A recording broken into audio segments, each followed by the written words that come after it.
ஏனெனில் சுதந்திரவாளியானவன் யாரு? சுதந்திரவாளியானவன் எல்லாவற்றிற்கும் எஜமானாயிருந்தும் அவன் யாரு? சுதந்திரவாளி, எல்லாவற்றுக்கும் எஜமானாயிருந்தும் அவன் சிறு பிள்ளையா இருக்கிறான். குழந்தை சிறு பிள்ளையா இருக்கிற காலம் வரைக்கும் அவனுக்கும் அடிமையானவனுக்கும் வித்தியாசமே கிடையாது. அடிமை வாழ்தான் வாழ்வான். தகப்பன் குறித்த காலம் வரைக்கும் அவன் காரியக்காரனுக்கும் வீட்டு விசாரணைக்காரனுக்கும் கீழ்பட்டு இருக்கிறான். உங்களுக்கு நல்லா விளங்கும் நினைக்கிறேன். அவன் யாருன்னு கேட்டீங்கன்னா அவன் தான் சுதந்திரவாளி, அவன் தான் எஜமான். ஆஸ்திக்கெல்லாம் அவன் தான் எஜமான். ஆனா அவனை நடத்துறது யாரு? ஒரு குழந்தை. அவனை சுமக்கிறது யாரு? வேலைக்காரன். சோறு விட்டுறது யாரு? வேலைக்காரன். அவனை கீழ்ப்படிய பண்றது யாரு? சட்டை போட்டு சொல்றது யாரு? வேலைக்காரன். அவனை கூட்டு போறது யாரு? வேலைக்காரன். நடத்துறது யாரு? எது வரைக்கும்? சிறு பிள்ளையா இருக்கிற காலம் வரைக்கும். இவன் யாரு? எஜமான். இவன் யாரு? இப்போ இந்த பிள்ளை என்ன செய்யுச்சுன்னா வளருது. இந்த பிள்ளை வளர்ந்த உடனே இதுக்கு யார் சொல்லி கொடுத்தது? இப்போ சொல்றான், ஏய் டிரைவர் வண்டி எடுன்றான். வேலைக்காரியை பார்த்து ஏய் இங்க வான்னு கூப்பிடுறான். இவனுக்கு இந்த அதிகாரத்தை யார் கொடுத்தது? அப்பா சொல்லி கொடுத்தாரா? அம்மா சொல்லி கொடுத்தாரா? நேற்றைக்கு அந்த வேலைக்காரி சொன்னதெல்லாம் செய்தானே, அந்த வேலைக்காரன் சொன்னதெல்லாம் இவன் செய்தானே. இப்ப இவன் அதிகாரியா எப்ப மாறினான்? எப்ப மாறினான்? வளர்ந்துட்டான். இப்ப யாரு இல்ல? குழந்தை இல்ல. இப்ப அவனுக்கு என்ன தெரியும்னா, இந்த எஜமான் எங்க அப்பா, நான் ஆஸ்திக்காரன், நான் சுதந்திரவாளி, இவன் வேலைக்காரன். ஆகையினால தன்னுடைய முதிர்ச்சி தான் யார் என்பதை அறிந்த பொழுது எந்த வேலைக்காரனுக்கு வேலை செய்தானோ, எந்த அடிமைக்கு வேலை செய்தானோ அவனை இவன் வேலை வாங்குறான். எப்ப வேலை வாங்குறான்? வளர்ந்துட்டான். கிறிஸ்தவ ஜீவியத்துல ஞான ஸ்நானம் எடுக்கும் போது நாம குழந்தையா இருக்கிற காலத்துல சாத்தான் என்னெல்லாமோ நடத்தினான். நீ எப்போ அதிகாரியாகி இந்த சாத்தான வேலை வாங்குவ அப்படின்னு கேட்டா நீ வளரணும். நீ வளராத வரைக்கு நீ எந்த பேய வச்சு ஓட்டினாலும் நீங்க வளர்ந்தீங்கன்னு சொன்னா நான் சொல்வேன், நீங்க வேலைக்காரரா இருக்க மாட்டீங்க. நீங்க யாரா இருப்பீங்க? எஜமானா இருப்பீங்க. நீங்க வளராத வரைக்கும் நீங்க யாரா இருப்பீங்க? வேலைக்காரா இருப்பீங்க. உள்ள ஜீவன் என்னது? உங்க அப்பா ஜீவன் தான், எஜமானுடைய ஜீவன் தான், எஜமான ரத்தம் தான், எஜமானுடைய மாமிசம் தான். எல்லாம் எஜமானுக்குரியது, அத்தனை உனக்குரியது. ஆனா நீ எப்ப வேலைக்காரனா இருக்கிற கேட்டா நீ யாரா இருக்கிற? குழந்தை. நீ குழந்தையா இருக்கிறவன் நீ அதிகாரியாகி இத்தனை ஆண்டு நடத்தி அடக்கி நடத்தணுமானா நீ குழந்தையா இருந்தா போதாது, நீ வளரணும். உன் அதிகாரத்தை கையில எடுப்பதற்கு நீ வளர்ந்தால் ஒழிய நீ ஜெயம் எடுக்கவே முடியாது. இன்னைக்கு ஏன் விசுவாசிகள் தோற்று போறாங்க? 25 வருஷ விசுவாசியும் இன்னும் வாழ்க்கையில போராடிக்கிட்டு இருக்கிறான். இன்னும் தூக்கத்துல நாயும் பூனையை விரட்டுது. இன்னும் நல்ல கனவு வரல. 25 வருஷ விசுவாசி சாத்தா விரட்டிக்கிட்டு இருக்கிறான். அவனை விரட்ட முடியல. உனக்கு ஏன் விரட்ட முடியல? நீ வளரல. பவுல் சொன்னாரு, காலத்தை பார்த்தால் நீ பாஸ்டா இருக்கணும், நீ போதகரா இருக்கணும். ஆனா நீ எப்படி இருக்கிறன்னா இன்னும் புட்டி பாலே குடிச்சிட்டு இருக்க. நிறைய விசுவாசி 25 வருஷமா புட்டி பாலே குடிச்சிட்டு இருக்கான். எந்த வளர்ச்சியும் இல்லை. சரீரம் வளர்ந்துச்சு, மூளை வளரல. ஆனா நீங்க அதிகாரத்தை எடுக்கணுமானா, நீங்க ஜெயகரமான வாழ்க்கை வாழணுமானா நீங்க வளரணும். இங்க உட்காந்து நீங்க எல்லாரும் பிள்ளையா பிறந்தவங்க தானே. நீங்க நேரம் இப்படியே 50 வயசு பாட்டியா வந்துட்டீங்களா, இல்ல நீங்க உங்க அம்மா பெற்று நீங்க வளர்த்து பால் ஊட்டி வளர்த்து நீங்க வந்து உட்கார்ந்துருக்கீங்களா? எப்படி வந்தீங்க? நீங்க உட்கார்ந்து சந்தேகமா இருக்கு. நான் எங்க அம்மா என்ன பெற்றாங்க, சின்ன பிள்ளையா பெற்றாங்க. அப்புறம் பெற்று என்ன பண்ண, வளரும்படியாக என்ன கொடுத்தாங்க? பால் கொடுத்தாங்க. ஐயோ என் பிள்ளை நல்லா அப்படியே இருக்கு அப்படின்னு சொல்லி பிரியாணி கொடுக்கல எங்க அம்மா. பிரியாணி கொடுக்கல. எங்க அம்மா என்னதான் கொடுத்தாங்க? நான் பால் தான் எங்க அம்மாட்ட குடித்தேன்.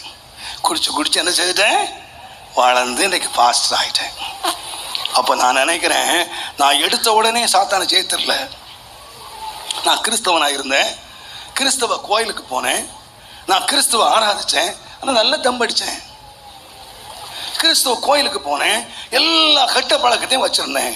டெய்லி கோயிலுக்கு போனேன், டெய்லி 2 சினிமா தியேட்டருக்கும் போனேன். என் வாழ்க்கை எல்லாமே இருந்துச்சுங்க. ஆனால் நான் ஒரு நாள் இதெல்லாம் அடக்கம் பண்ணிட்டு நான் ஆண்டவராக இயேசுவை ஏற்றுக்கொண்டேன். என் வாழ்க்கையில் போர் இல்லைன்னு நினைக்காதீங்க. இன்றைக்கு வயசு 72 ஆகிடும். எனக்கும் வாழ்க்கையில் போராடி தான் வந்தேன். என்னுடைய எத்தனையோ போராட்டம் வந்தது. அத்தனையில் நான் எப்போ ஜெயித்தேன் அப்படின்னு கேட்டால், எனக்குள்ள ஒரு வளர்ச்சியை நான் பார்த்தேன்.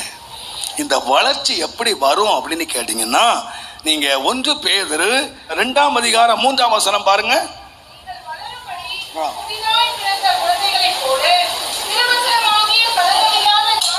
நீங்கள் வளர வேண்டுமானால் நீங்க என்ன செய்யணும் அப்படின்னு கேட்டீங்கன்னா, நீ வளரும்படி புதிதாய் பிறந்த குழந்தைகளைப் போல திருவசனமாகிய ஞான பாலின் மேல் சொல்லுங்க வாஞ்சையாய். எப்படிப்பட்ட பிள்ளை? 3 வருஷ குழந்தை இல்ல, பால் மறந்த குழந்தை இல்ல, புதிதாய் பிறந்த குழந்தைக்கு பால் கொடுத்து எப்படிங்க குடிக்கும்? அவ்வளவு வாஞ்சையா பாலை குடிக்குதுங்க. கொஞ்ச நேரம் கொடுக்கட்டா ஓடி ஊரையே கூப்பிட்டு அழுது, இடம் பொருள் ஏவல் தெரியாம கத்துது. அது எதை குடிக்குன்னு சொன்னீங்கன்னா, வெறும் பால். இந்த பாலை குடிச்சு குடிச்சு குடிச்சு குடிச்சு குடிச்சு பிள்ளை என்ன செஞ்சு இப்ப நடக்க தொடங்குது. இப்ப தவழுது. இப்ப நடக்குது. தவழும் போது நடக்கும் போது கொஞ்சம் கீழே விழுந்துருது. உடனே தூக்கி வச்சு கொஞ்சுறீங்க. அப்பா கீழே விழா அடிபட்டுச்சா அப்படின்னு கொஞ்சுறீங்க. எது இப்ப என்ன செய்யுது? வளருது.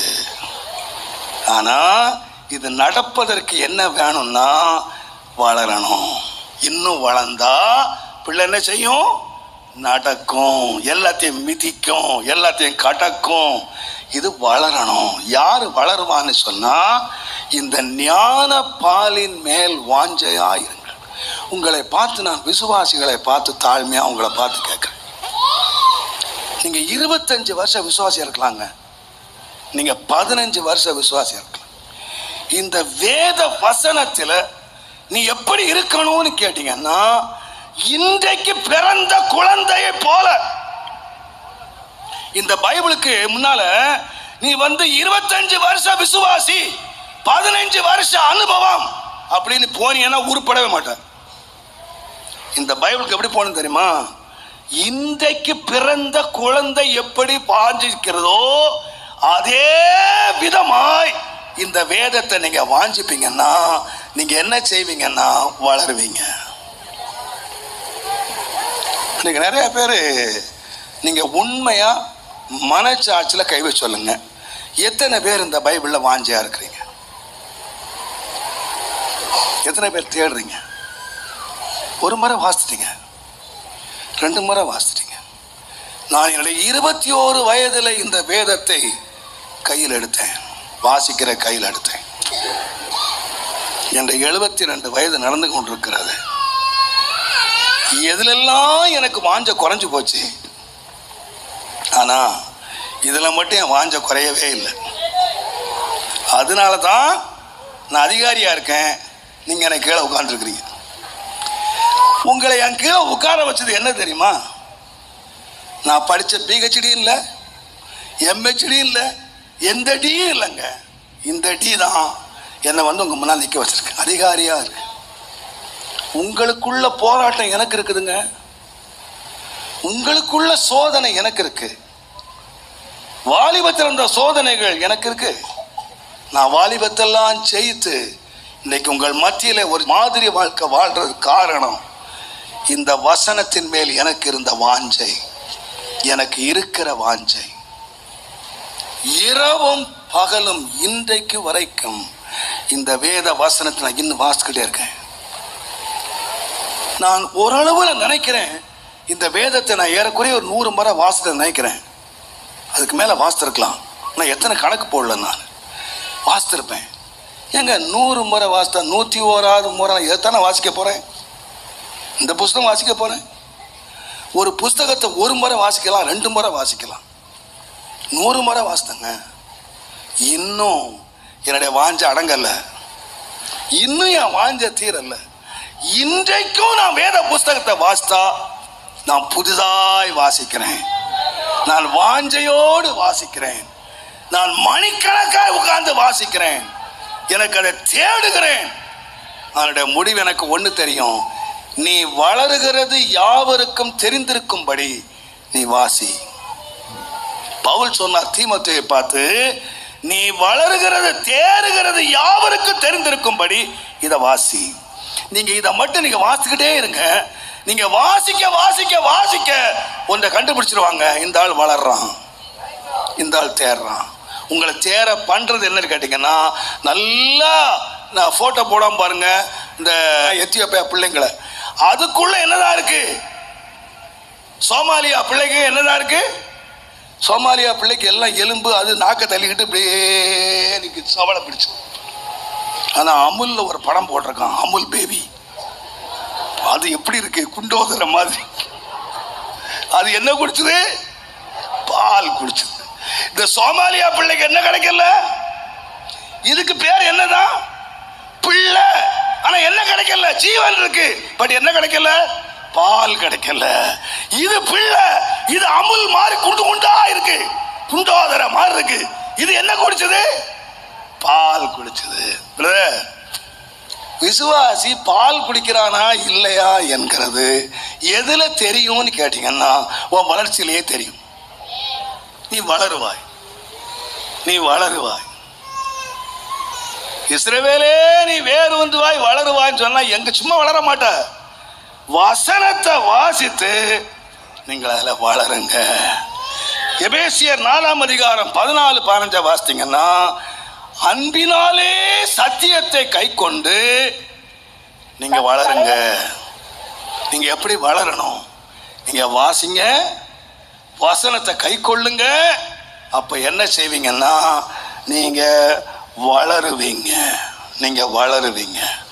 தேவனுடைய நாமத்துக்கு மகிமை உண்டாவதாக. ஆகையினால் ஒருவன் கிறிஸ்துவுக்குள்ளாக வருகிறான் என்று சொன்னால் அவன் ஜீவன் என்ன செய்யணும்னா வளரணும்.